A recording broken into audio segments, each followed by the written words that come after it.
Hi, Assalamualaikum and Salam Sejahtera. We are from Group 7. We are about to present about project building cafeteria di KG 8 and our group mate is Nurjana binti Jaafar. My metric number 262924 which is I'm the leader.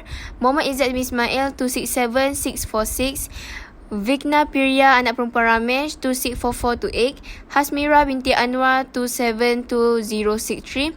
Syahrul bini anak perempuan Kaliapan 271422. Thank you. Hi, Assalamualaikum. My name is Hasmira binti Anwar. My metric number 272063. Today I'm going to present about the introduction of our project report. The project report discusses the background and objective of the project, also analyze the finance and the time constraint into the projects. The project is about construction of the KG8 cafeteria buildings. The KG8 cafeteria building will be built for the convenience, especially for students. It is located in the KG8 University Utara Malaysia, UUM. According to the successful of the cafes that have been in each KG buildings, so they're planning to establish another new cafeteria building in the KG8 was agreed for staff and student users. So, market research has identified the KG8 buildings area of UUM as the perfect site for new cafeteria buildings location, as there is a competition, large amounts of students as well as urban infrastructure and dynamic populations. The KG8 location selected for a new cafeteria construction projects provide a good convenience for students who wanting breakfast, lunch or dinner at theirs. The construction concept is same with Chinke Cafe are located between the KG5 and the KG6. But the difference is need to be improved because of many factors. It is because we want to build the construction projects to the interested cafes for students. By visiting the place of the KG8, the project need unique structure to fulfill criteria, which we can see the improvement of Chinke Cafe at the KG5 and the KG6. Next, we move to the project objectives. First is develop a 60-day plan to successfully deliver on scope, schedule and cost at a project construction the KG8 cafeteria buildings. Second, create an engaging experience for projects planning in construction the KG8 cafeteria building with an attractive cafe. Third is provide more variety of food and facilities. Alright, next we move to project scope plannings. The section of the KG8 cafeteria building will clearly define the scope of projects, including the work breakdown structures, scope validations, control. Next, I would like to continue with delivery schedule planning. First of all, I would like to start with responsibilities, skills, and experiences. The first responsibility is YHD architects. They must have expertise, numerical, building, construction, and creative skills. Since they should have 5 years to 6 years of working experiences in this field. Secondly, GE Electrical Services Sdn Bhd. They should have the confidence when using electric tools or energy tools and the ability to focus for long periods of time. Besides, they must have 8 years of experiences and careful approach in the work to work in a long-term process. Next is context builders. Communication and problem-solving skills are more important in this field. Self-being and management and teamwork are also important. Moreover, they may have worked in the trade for the further experiences. Next is iGreen services. They should have the skill to accessing restricted spaces and utilizing adhesives, sealants, and chalk. Moreover, cleaning sewer lineups and hand and arm power are more important as well. They should have the experiences in protecting the property from water harm in any situation as well. Furthermore, LNL integrated construction Sundaran Berhad, leadership and time management skills are more important in this field. They must have eight, at least 8 to 10 years of experiences. As for MA Clean Services, better time management and consciousness of health skills are more important, which will relate to other people around them, and safety processes are more important in this field also. Next is planning. Planning for design and architect, electrical processes, construction and site processes, drainage and sewage system, painting work and housekeeping are more important in building constructions. These are the tasks that will be done under every processes.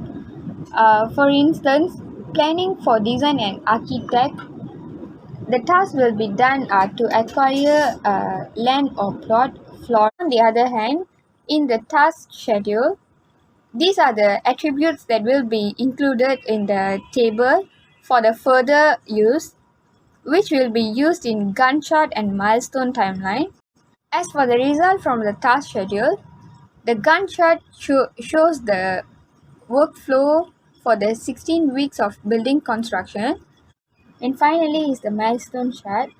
This chart is used to estimate the duration for the building construction to be done.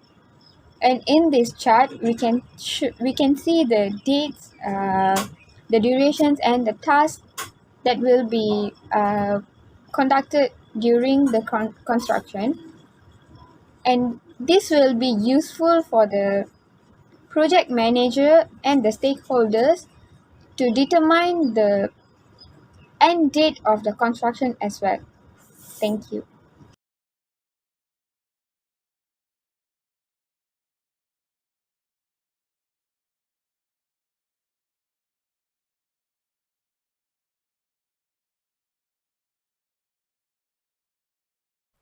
Now I will present about resources planning for this project.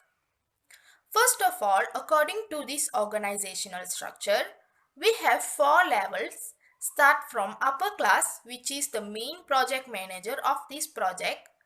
This person playing a big role because have to be a good leader, good instructor, good in time management, encourage other workers, guide and control the project in correct manner so that can achieve the objective of the project in time, also on budget. Moreover, this person also dealing with the suppliers of this project.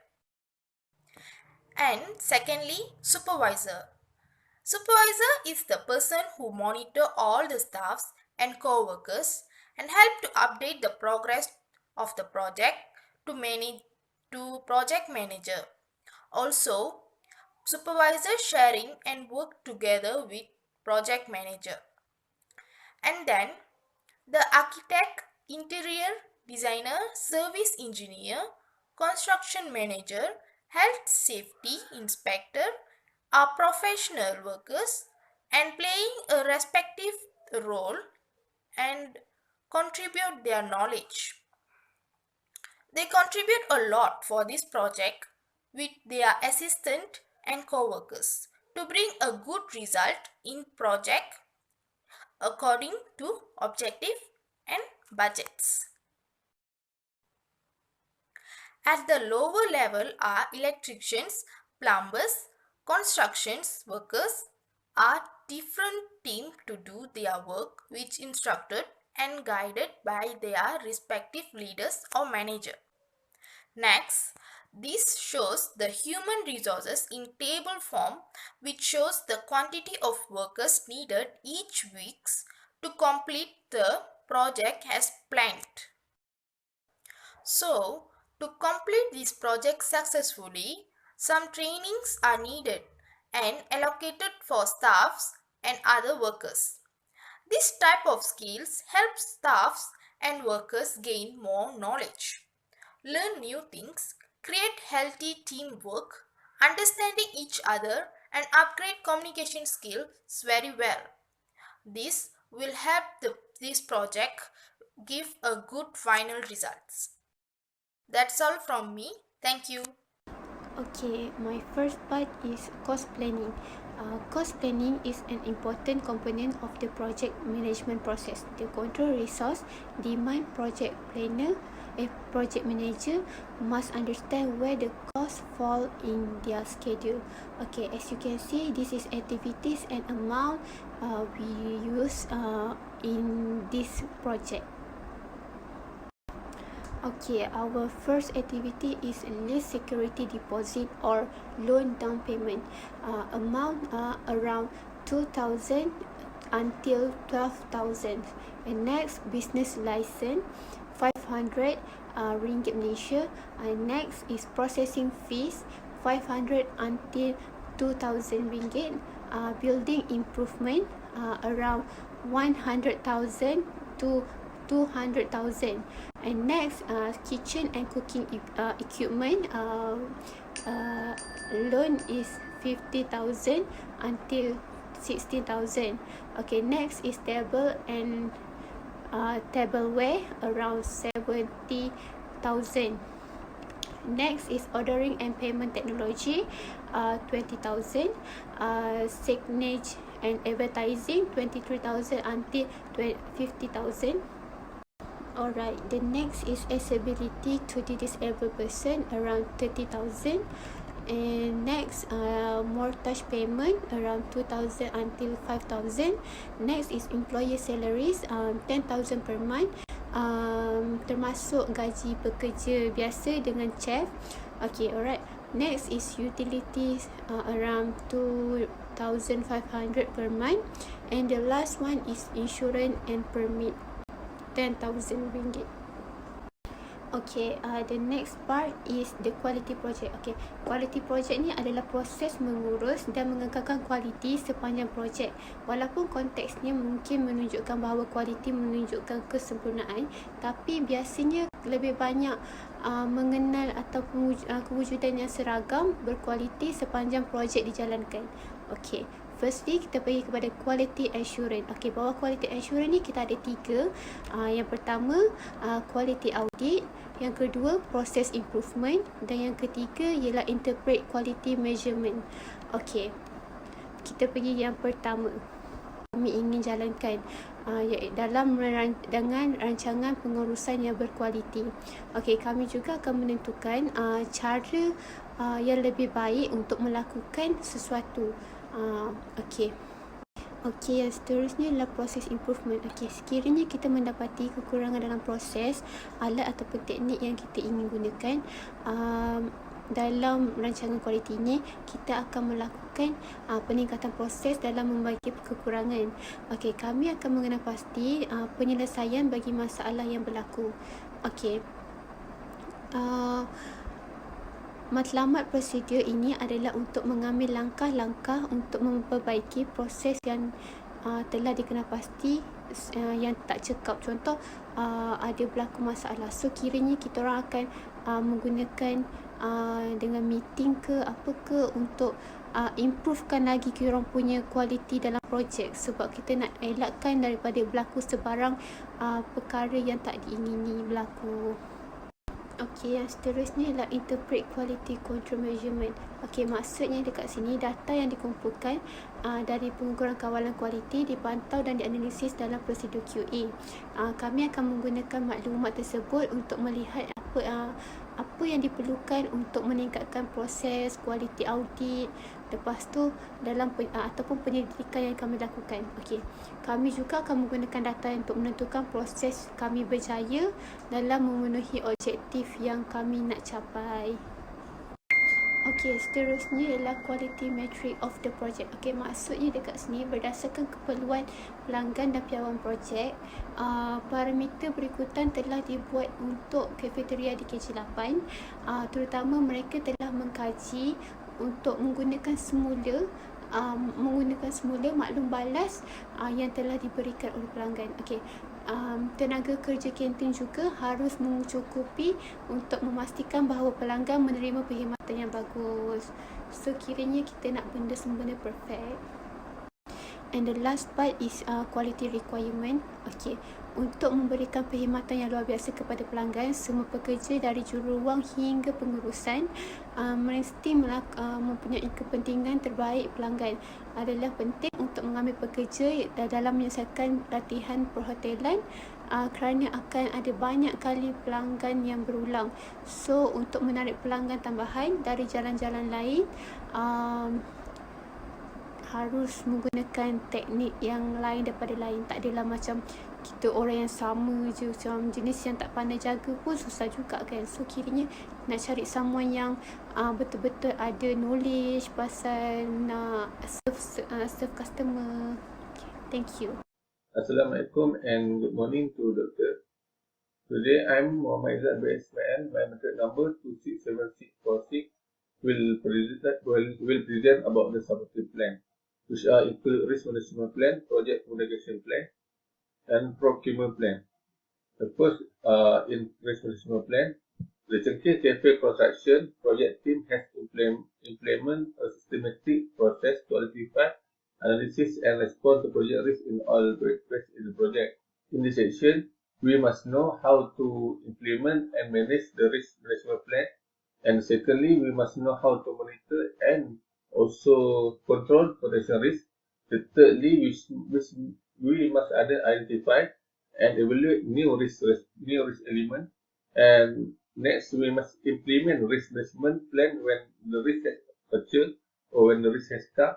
And lastly, we must know how to manage the risk response resources.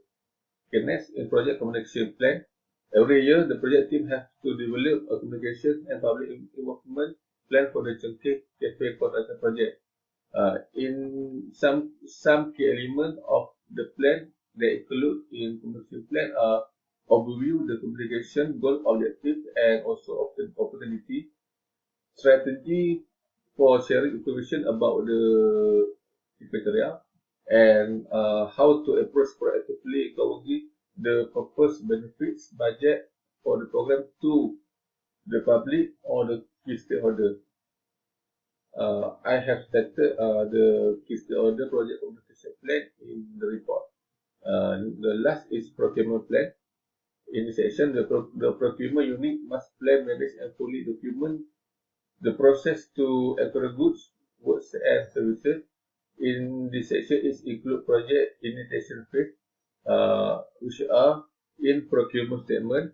We must describe in general the product that we have considered for procurement. Secondly, estimate cost, which we must estimate the total cost of all procurement in the project. And thirdly, the vendor selection. We must describe how approach the project team will take to select a vendor. Okay, thank you. Then this is good. Thank you.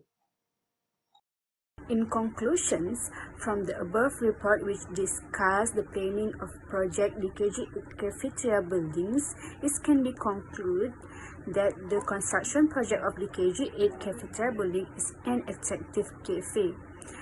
After various consideration on the costing, timing, project quality, and risk management, we can able to identify the avoid and opportunities for the proposed projects. Despite that, the proposed development project will provide a strong competitive advantage, is more job opportunities to the community. Thank you.